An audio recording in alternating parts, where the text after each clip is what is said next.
Welcome to the Diversity Connector podcast, where we explore the rich tapestry of human experiences. I'm your host, Gertrude Mache, and I'd like to acknowledge the traditional custodians of the country on which we meet today. I would also like to pay my respects to elders, past, present, and emerging, and together as we dive into conversations that bridge cultures, challenge stereotypes, and celebrate the unique perspectives each of us brings to the table. Each episode is a journey through stories and insights from a kaleidoscope of voices, each sharing their colorful narrative. Whether you're at home, on the go, or just anywhere in between, you're now part of a community that values understanding, inclusivity, and the beauty of diversity. So plug in your headphones, get comfortable, and let's connect through the power of our shared stories. Welcome, and thank you for joining us on the Diversity Connector podcast. Hello, everybody, and welcome back to the Diversity Connector. This is Gertrude Mache here in beautiful Melbourne, Australia. And today I am graced with the presence of yet another fascinating young woman. Welcome, welcome, welcome to our tribe. Please tell everybody your full name, where you're based, how old you are, and share your story with us today.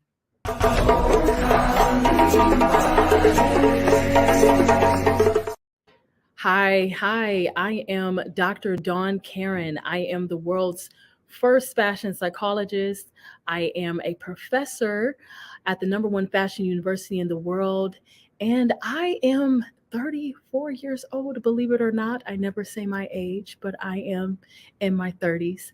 And here is my story.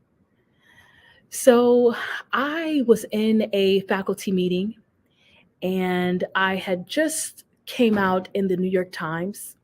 I am based in New York City.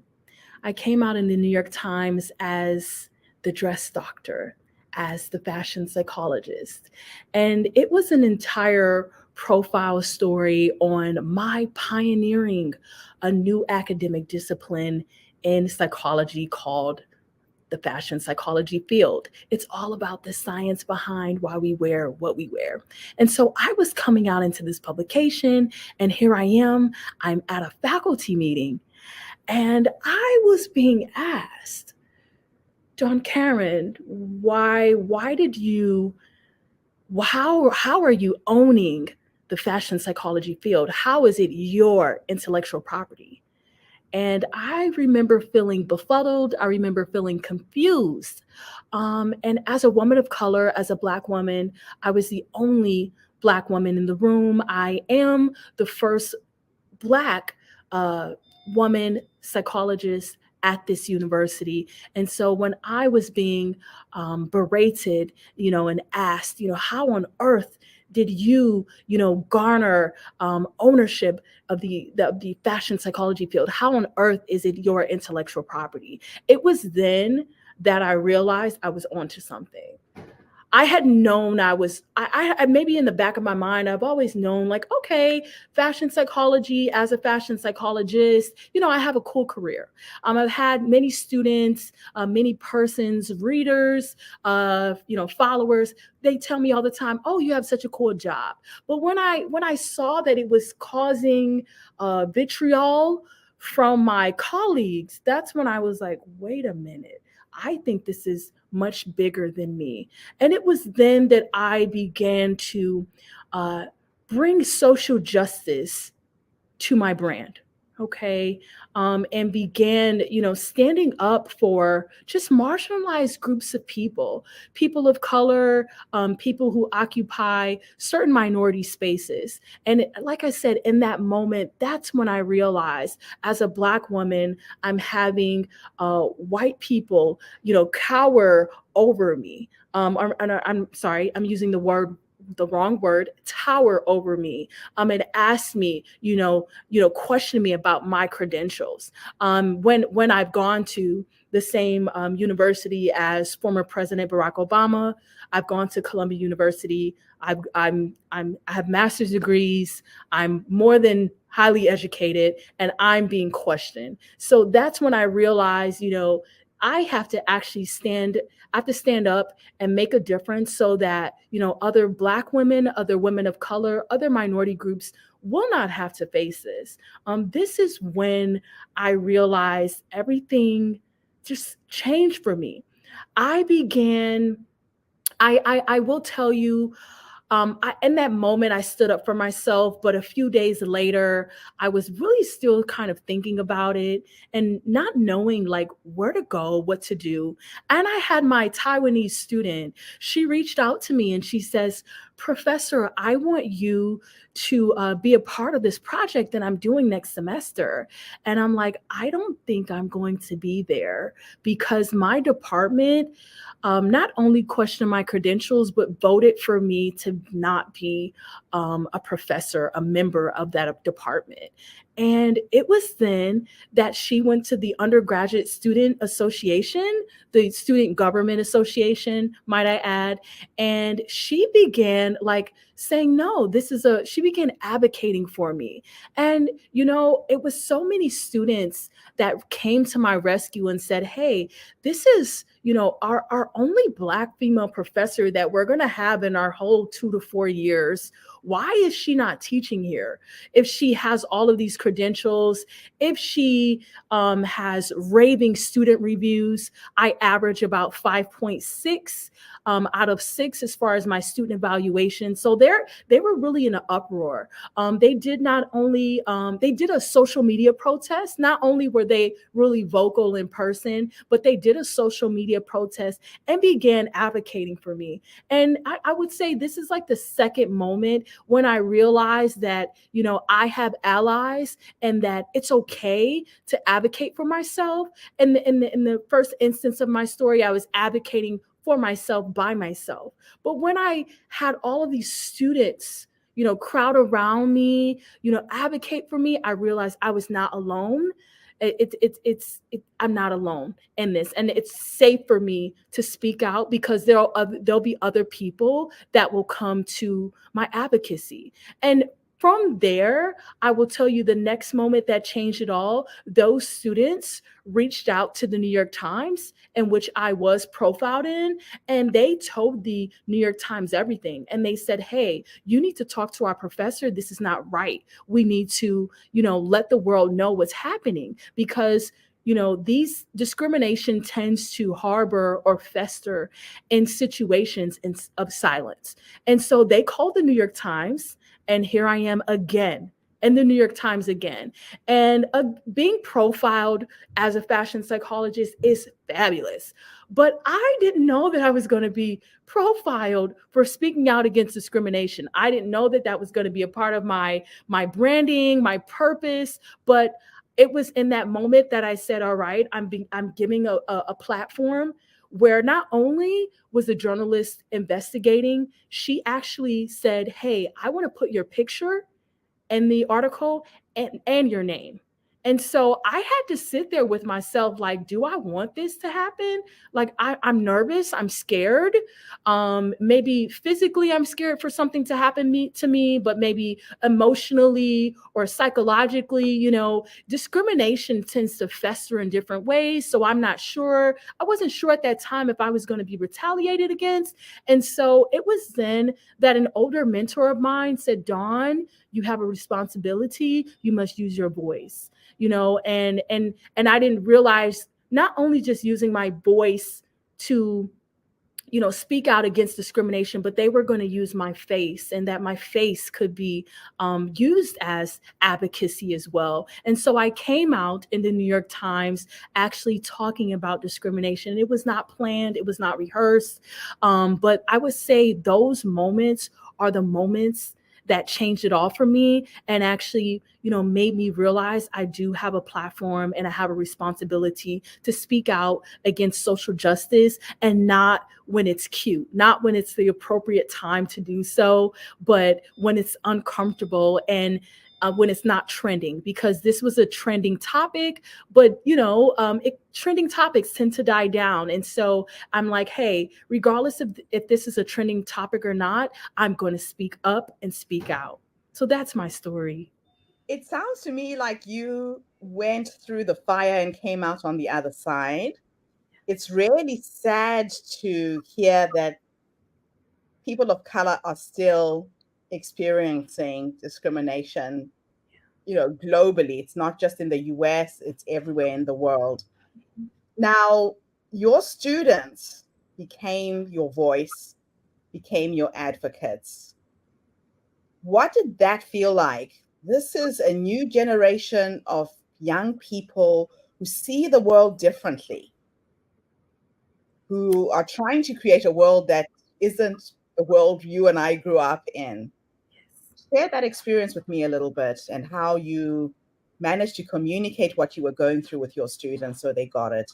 Yeah, I honestly, I was very surprised, because I had experienced such vitriol, from an older generation of persons, an older generation of colleagues in my department. So I I was just surprised. I didn't know that the newer generation, they're not for that. They don't care. They don't care. They don't care. As I say, the TikTok generation, Gen Z, Gen Alpha, they're like, we're not a part of this. We're not a part of our grandparents. We're not a part of our great grandparents. We're not a part of even how our parents think. We have a new way of thinking. And so, I was proud of them. And like I said, I was surprised, because I experienced such vitriol and discrimination, being accosted and berated. I was nervous for myself, but I was surprised. And it made me feel that, like I said, I wasn't alone, and that whether the person is black, white, of any ethnic group, they had my back, whether they were able-bodied or disabled, had a physical disability or an intellectual disability.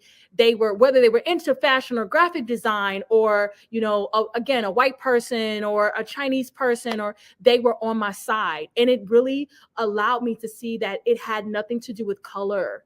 It just has to do with generation. And their generation, they don't want to see that. They want a whole new world. And maybe that world necessarily doesn't exist, but they're trying to make that happen. And for me, I would just tell you, I was just really surprised. And I felt loved on after, feeling ostracized and, feeling like, just feel less than. I felt like supported and loved.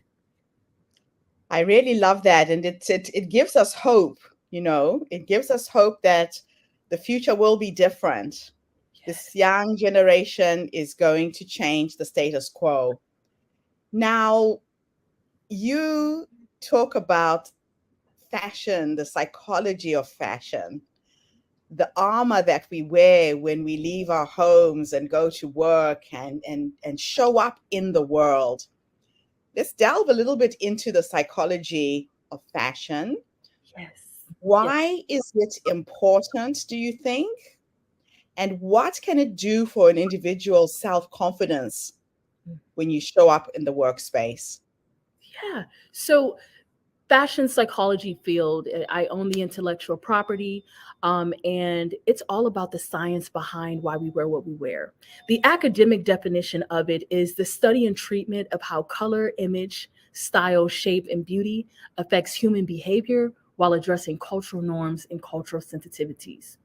All right, the simplified definition is styling from the inside out. And so you're probably like, what does that mean? What are you talking about? And so, what I was creating, or what I am creating, is allowing people to have an alignment between their attitude and their attire. Oftentimes what we wear doesn't match how we feel on the inside. You could be literally wearing something that's totally antithetical to how you feel on the inside. Um, and so I'm all about, no, no, no, no, no. If you feel pain, dress that pain. If you feel happiness, dress that happiness. If you feel pain and you want to feel better, you can dress to heal yourself. Okay, so using clothing as a healing modality and using clothing as a form of expression. They tell you, psychologists will tell you if you feel something, allow yourself to feel it so you can sit in those emotions and so you can process those emotions and go through those emotions.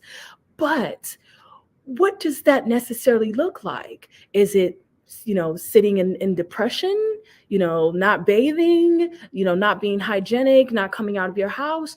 Or is it just simply wearing sweats, you know, wearing the color black, all day? So people are going through things and they're showing up to work and they're showing up in life and whatever role they're playing and they're going through stuff. And so, as I said, using clothing as a tool of expression and a healing modality. And so when we're talking about improving our confidence, imagine, right, you're feeling anxious and you have a presentation to do at work. Well, if you employ my theory, mood enhancement dressing, aka dopamine dressing, so you improve your confidence, you alleviate that anxiety by wearing your favorite outfit. You're wearing brighter colors to boost your self-esteem and boost your mood. Then that way at work you can give a fabulous presentation. So that's pretty much fashion psychology field in a nutshell. Now, the other fascinating thing about the work that you've delved into, which I have been using for my personal brand, is the way you dress can actually identify who you are. So I'm an African woman living here in Australia, New Zealand. And when I started working on my branding, I decided I wanted to show up as being African first. It was either my hairstyle, a pair of earrings, a scarf. There had to be something that said where I'm from the minute I walked in through the door. So that was my armor. That's what really gives me confidence.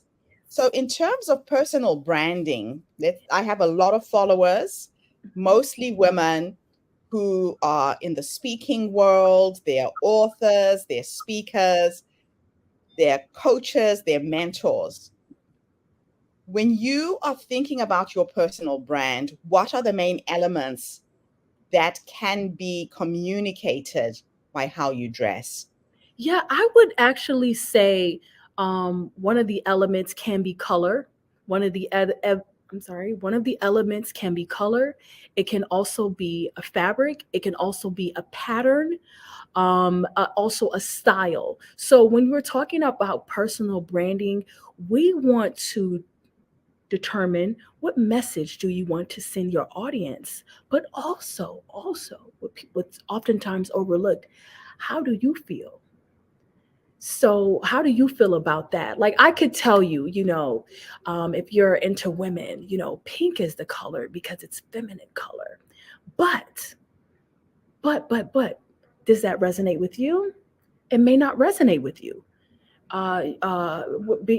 If your branding is all about female empowerment, the color pink may not do it for you. You may actually abhor the color pink. You may hate it. It may, oh, I don't like the color pink on me. So then we would have to figure out what resonates with you. So I think when we're talking about personal branding, it's that personal to you, not what's generally, this is what this color means, this is what this fabric means, this is what I am expected as a coach, as a mentor, as an author, as a woman. I'm expected to dress this way. No, no, no, no, no, no, no, no. You're not expected. It's personal to you. So what resonates with you? I think that's the key thing. And that's all about creating that alignment with the between the internal and the external. How does it resonate with you? I think oftentimes people look at the external world for validation. No, you're starting with the internal to validate yourself, and that's what you've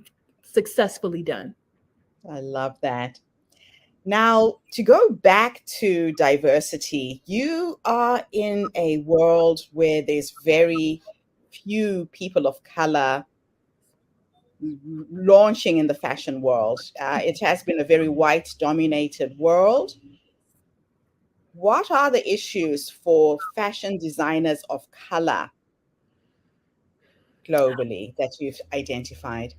Yeah, so globally, if you can recall, maybe the early 2010s, the great Iman, Naomi, Bethann Hardison, these world supermodels, Black supermodels, Beverly Johnson, they spoke about, whitewashing. The whole industry was just purely, it was whitewashed. And they were literally in the early 2010s, like, where are all the Black models? Where did they go? So now we're in the 2020s right now, and it's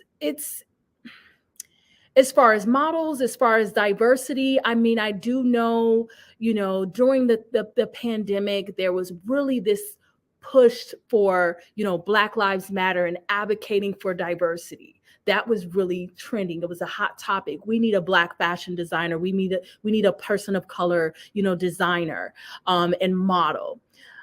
But as all things that trend, is it does it have staying power? And that's where we are right now. Right now, I I want to be fully transparent with you. I feel like globally it was a trending topic, and it's kind of dying down within fashion. This is why persons like myself and there are different organizations are still like pushing for this diversity, because we don't want it to be a trending topic. So there are like organizations like the Black Fashion World organization. There is an organization, Harlem's Fashion Row. There's a bunch of like diversity coalitions that are literally designed to make sure that there are the checks and balances in the fashion industry. So, like I said, the organizations have brought about, like, the Council of Fashion Designers of America. There's also the one in Britain as well. So there are different organizations around the world. They all have diversity coalitions or diversity initiatives. But again, what I'm afraid of is that it was just a trending topic and everything's died down. So this is why I'm still advocating, because I wanted to have staying power. Yeah, it has to be an ongoing conversation, not just something that sprouts up when there's something topical that's going on. Yeah, that's very, Yeah. very important. Yes. Now, let's talk a little bit about your intellectual property. A lot of people of color are creative, we are innovative, but we fail to protect our ideas. You have successfully protected an idea that you came up with. Why is that important? Let's talk about our intellectual ideas and how best we can protect them. Yes, I remember watching a documentary. It was like an historical documentary, and they said that, we as Black persons, we invent everything, but we do not own the the the businesses of intellectual property. So we don't own the patent office. We don't own the trademark office. We don't own the intellectual property offices. And I'm like, wow, I remember seeing that. And I remember looking, and I saw that the American Psychological Association and the British Psychological Society, I saw that they actually own all of these psychological disciplines. And I said, well, as a Black person, can I create my own organization and can I own it? And I decided to, instead of going to the powers to be, the psychological associations, and saying, hey, can you take on this idea that I created? I decided to go to the offices of intellectual property, and I decided to own it. And as a woman of color, as a Black woman, I think that made people feel a little maybe threatened, because you really don't see that. I didn't go to my university and tell them, hey, I'm giving you this idea. I didn't go to the psychology associations and Britain and America and say, hey, here's this idea, can you help me with it? I actually had own the intellectual property, and then I reached out to said organizations and institutions.